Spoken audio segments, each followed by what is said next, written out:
All right, A pushers. It's another episode of Mr. B AP US History today. It's the Articles of Confederation, creating Republic and Institution 1776 to 1787. I'll start with two quotes. What stronger evidence can be given of want of energy in our government than these disorders? And if there exists not a power to check them, what security has a man for life, liberty, or property? George Washington on Shays' Rebellion, 1786. But weigh this against the oppression of a monarchy, and it becomes nothing. I prefer liberty than peaceful servitude. I hold that a little rebellion now and then is a good thing and necessary in the political world. Thomas Jefferson on Shays' Rebellion, 1787. Here we go, on to the notes. Creating Republican institutions, state constitutions. How much democracy? That is the question. How much democracy? Democracy, what is that? It's government by the people. But how much do you want the people to govern? Seriously. The Pennsylvania Constitution of 1776 is an example of a very democratic state constitution. No property qualification to vote. All men who pay taxes could vote and hold office. A unicameral legislature with complete power. That means one house. This prompted some colonists to worry that it was too democratic, tempering democracy. John Adams, patriot, future President of the United States, writes Thoughts on Government, 1776. Promoted a mixed government, which is the sharing of power and separation of powers. Sharing of power and separation of powers, which become very important later on. He also promoted a bicameral legislature made with an upper house and a lower house. So bi means two, cameral means houses, two houses. And an appointed judiciary instead of elected judiciary. Many states adopted constitutions that limited the power of ordinary citizens with property qualifications. Women seek a public voice. Upper-class women engaged in political debate, such as Abigail Adams, the wife of John Adams, who wrote to her husband to, quote, remember the ladies at the Constitutional Convention. Men mostly ignored them. Judith Sargent Murray argued for the education of women.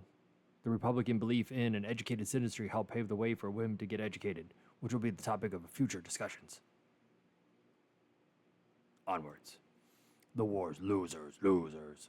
Loyalists. What a bunch of losers. Native Americans and slaves.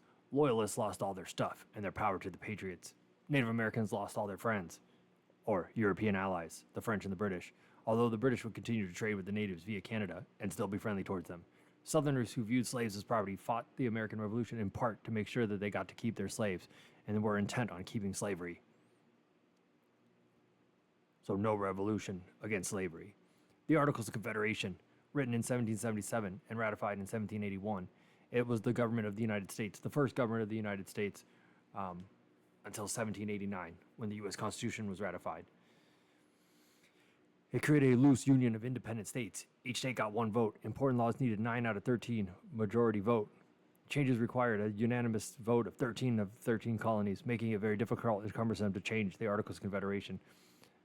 It had powers, which included declaring war, making treaties, settling disputes between states, borrowing and printing money. Major weaknesses included no executive branch. That means they had no one to execute the laws. No president. No judicial branch. No way to judge the laws. And they lacked the power to tax and had no standing army. No power to tax is a biggie there. They had no way to make money. Continuing vital financial crisis. By the end of the war, the central government was nearly bankrupt. Without the power to tax, it needed a way to make money. The plan came up was to sell the land acquired from Britain in the Treaty of Paris of 1783 that ended the American Revolutionary War, the one that guaranteed all the land north of or south of the Great Lakes, west of the Mississippi River, and east of the Appalachian Mountains.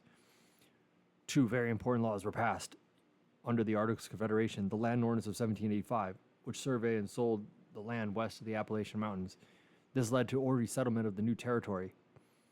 And, even more importantly, the Northwest Ordinance of 1787, which created new territories, prohibited slavery north of the Ohio River, and earmarked funds for the land sales to build public schools, and most importantly, specified that once a territory reached a specific population, it could write a constitution and apply for statehood. This set out the process for how future territories would become states, all the way till now that we have 50 states. Yeah. Land ordinances were a great enduring achievement of the Articles of Confederation. Shays' Rebellion, 1786-1787. Poor economic conditions led to a revolt against taxes in Massachusetts by Western farmers. Ultimately, the rebellion failed and was crushed, but it demonstrated the weaknesses of our Confederation, and many called for a stronger central government. Going back to that quote that started off our notes today, George Washington was one of those people.